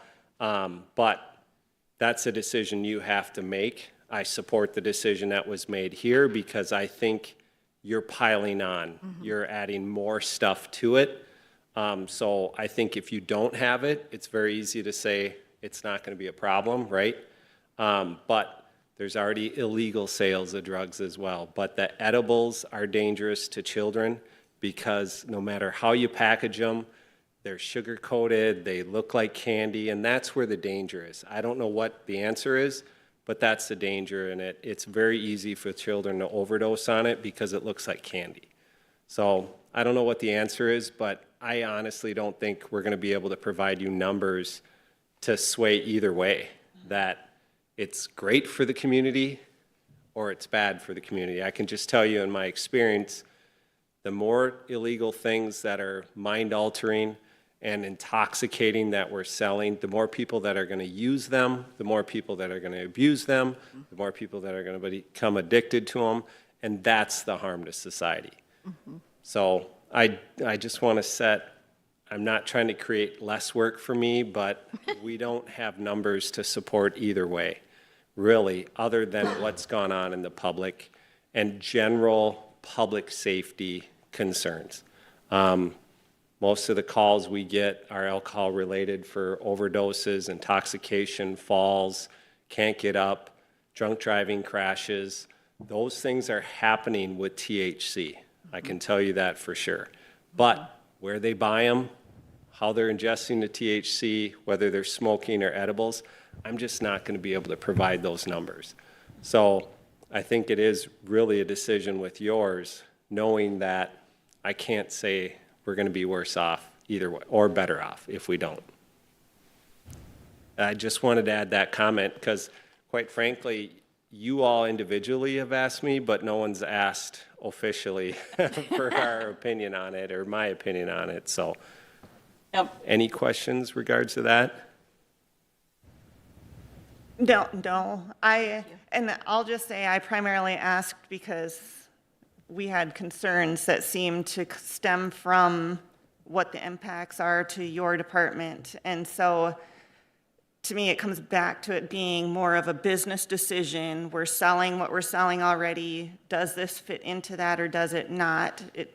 And to me, it seems like it does fit into that, and it continues to benefit our community in that way. But I can see the other side of it too. This is why we get the big bucks. That's just me. The fire chief might have different opinions on the sale of it, but just from the law enforcement side, I won't have numbers to, we shouldn't sell it, or we should sell it. It's really, as elected officials, your opinion. We stand by whatever you decide. You're our community. You speak for our community. We're a community values-based police department. That's what we'll do. Take direction from you guys, whether we like it or not. Wow, thanks, Chief. I think this conversation is really good because, like I said, it is just that small microcosm of these broader conversations that we've had. And we have to make a decision, and we just have to, make that decision, and then we'll move forward. So, Mayor and Council, I'd like to add too, liquor store, we feel the same way. We feel like this is a great opportunity to, expand what we're carrying, offset some of the sort of the flatness we're seeing in our sales, but we also recognize if you as policymakers want to not sell this product, we support that too. So kind of same thing as the chief mentioned is we're just providing options. So whatever you feel, don't feel pressured from staff on that decision. So thank you. Thanks, James, for the presentation and all of the information. And you've continued to provide us more and more information, and it's very much appreciated. Yeah. So I think that will come back. So we'll move on to city council reports. Did anybody have any meetings? You're all shaking your head. You can't have no's. Are you serious? I have a list. Stacy, you raised your hand. Stacy. Yes. Well, I am trying to pull up what our packet was from our MVTA meeting that was at the end of September. I know there was information shared on ridership for the State Fair and the Renaissance Festival, both of which broke records again this year, so that was exciting for them.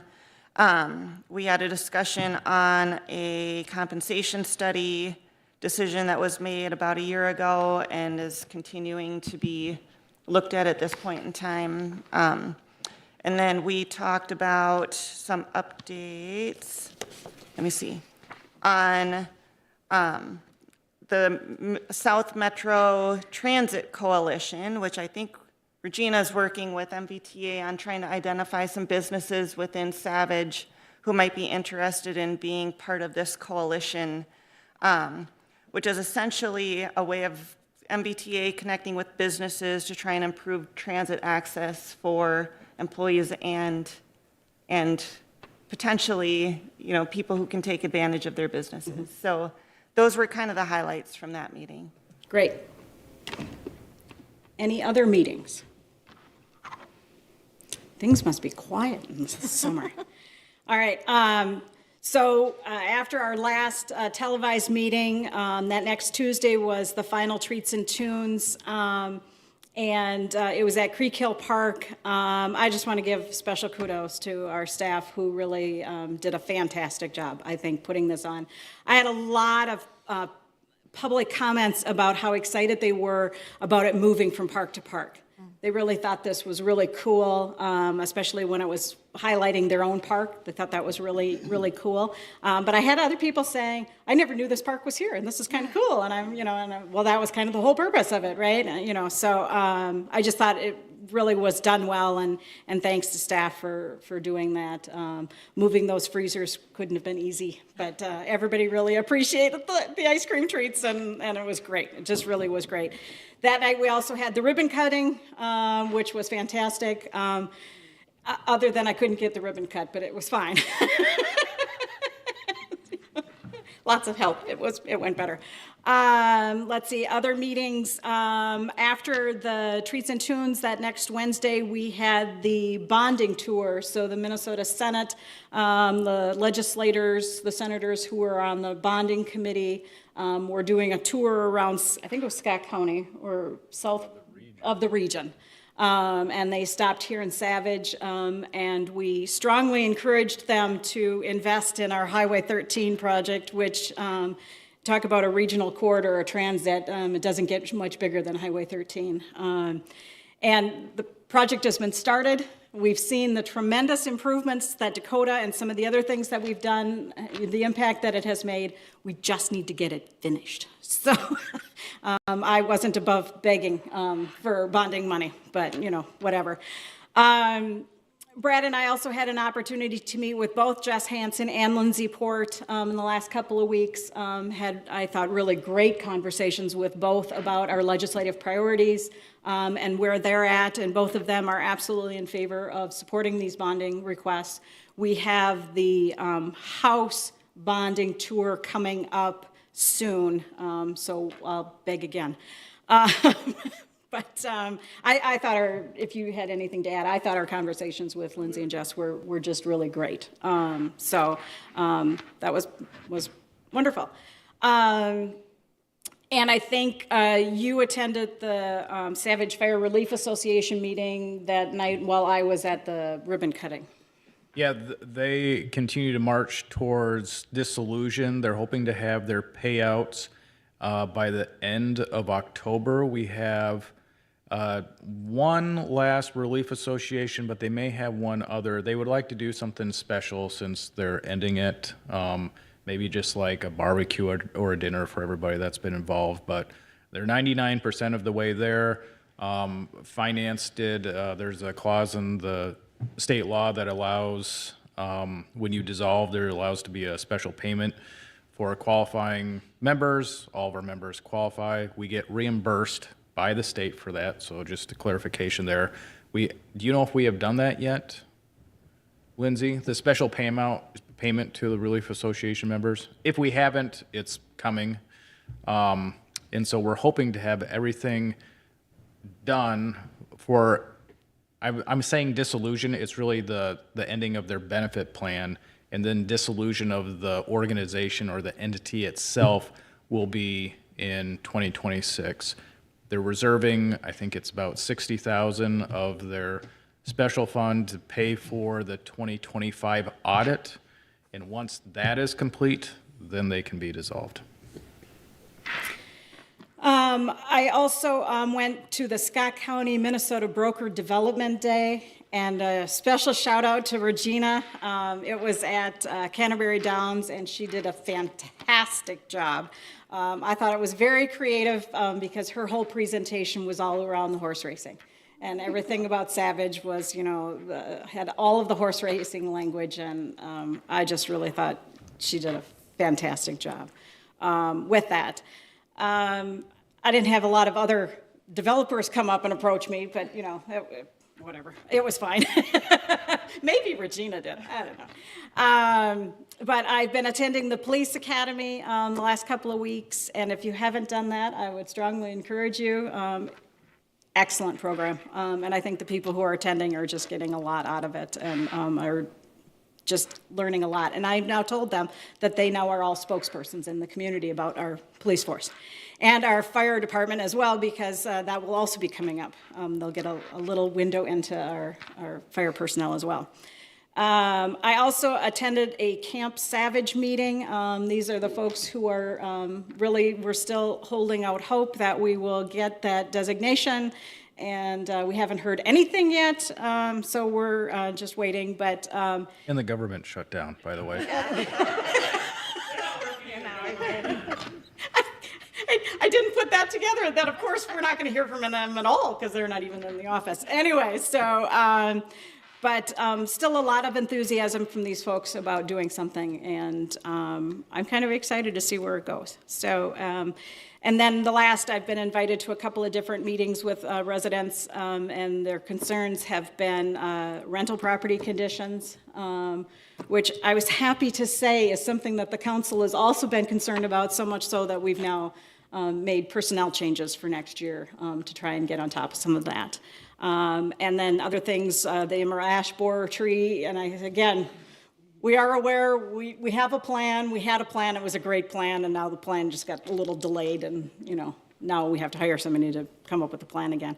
And then the trail along County 16, some conversations about whether or not it has to follow 16, or whether we can have that more along the bluff and near the residents, so that they don't have to go all the way down that hill and all the way back up the hill and really come out of their neighborhood. So those were some of the conversations I have had with them.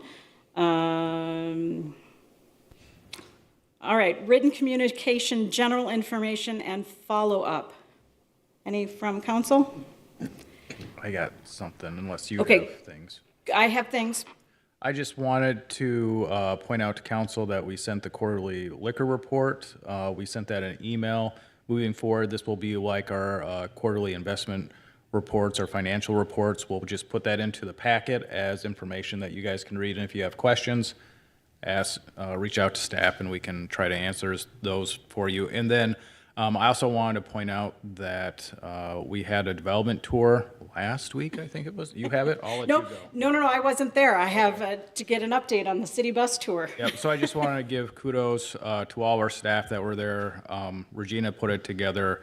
Mr. Bowman was there, Mr. Tongvan was there. Then we also had our planners were present as well. And so we went around the community and we looked at development that's happening, potential development. And then we also talked about some of the public improvement projects that we're doing. So we stopped at South Park and we took a look at that. We also stopped at downtown and talked about the downtown vision. We had about 20-ish people maybe there from mostly our EDC. Well, maybe it was about 12 or 15. We had most of our EDC commission members were there, and then we had several people from our planning commission there, so they participated. Terrific. All right, I have absentee voting. Early voting is now open for those residents who live in ISD 719, which is the Prior Lake Savage School District. Voting can be done at Prior Lake City Hall, which is 4646 Dakota Street in Prior Lake. And the only thing on that ballot is, I think it's one school board position. And then the other one is ISD 720, which is the Shakopee School District, and early voting can be done at the Shakopee School District office, which is 1200 Shakopee Town Square, and that issue is a levy issue. So make sure to get out and vote. If you are not able to on that first Tuesday in November, go early. You have that opportunity. Then I have more. Oh, nope, we're going to do this one first. This Saturday, we have our fire station open house is going on from 10 a.m. to 1 p.m. So everybody show up and check out all of the changes to the fire station on O'Connell. I am excited to see it and everything that got done. Then also on Saturday, October 11th, the Savage Area Arts Festival is happening from 10 a.m. to 5 p.m. and that is at Community Park, I believe. So make sure to go there. The City Connection, the newsletter that came in your water bill, there is so much stuff that I have highlighted. I'm not going to go through all of it, but I will do the Halloween Bash is coming up. Make sure you get registered for it. The registration deadline is October 10th. And then the other thing is, I don't know if everybody knows, but trick-or-treaters are welcome in City Hall. And so on Friday, October 31st, come and to either the police department, City Hall, community development, or the fire station, and or all. Oh, and Public Works, and or all, and trick or treat here at City Hall. But check your City Connection because the times are different for the different buildings. And then I'm just going to do a special plug for the Friends of the Savage Library book sale is also happening. So read your connection. There's a lot of good stuff in there. And now, oops, I have my little thing I have to read. Sorry. We will now go into a closed session pursuant to Minnesota Statute 13D.05, Subdivision 3A, for the City Administrator's Annual Performance Evaluation. Is there a motion to go into closed session? I'll make a motion. Second. Motion by Craig, seconded by Johnson. All in favor say aye. Aye. Opposed? Motion carried. Thank you. We will now go into closed session. Thank you, everybody.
her on.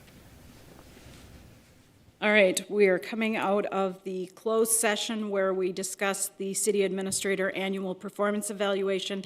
There is no action that the city council took or needs to take, and I will entertain a motion for adjournment. Motion to adjourn. Second. Motion by Alford, seconded by Crakes. All in favor say aye. Aye. Aye. Opposed? Motion carried. The meeting is adjourned. Thank you, everybody. Thank you.